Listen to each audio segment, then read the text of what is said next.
পাহাড়ে আমরা কিভাবে কলা বাঁশ লাউ দিয়ে দারুণ একটা বোতল বা পানির পাত্র তৈরি করি, আজ আপনাদের ঠিক সেটাই দেখাবো। প্রথমে আমরা পুরোপুরি শুকিয়ে নেওয়া কলা বাঁশ লাউ নিয়ে এর মুখটা কাঁচি দিয়ে সমান করে কেটে নিই।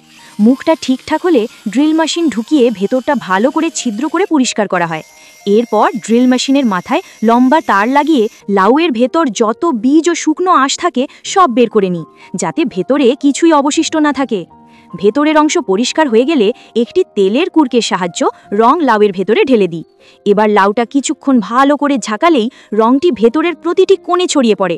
এরপর লাউটিকে উল্টো করে কাচের পাত্রে রাখলে বাড়তি রং বের হয়ে আসে। এবার সেই রংটা বোতলের গায়ে হালকা করে লাগিয়ে ঘষে নিলে লাউয়ের বাইরের অংশে এক ধরনের লালচে চকচকে বার্নিশের মতো দীপ্তি চলে আসে। রং আর পালিশ কাজ শেষ হলে বোতলের মুখে একটি পিতলের ছিপি শক্ত করে বসিয়ে দিই।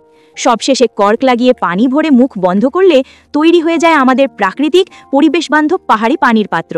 এখন এই বোতল সহজেই যে কোনো জায়গায় ক্যারি করে নেওয়া যায়, দেখতেও সুন্দর, ব্যবহারেও একদম নিখুঁত।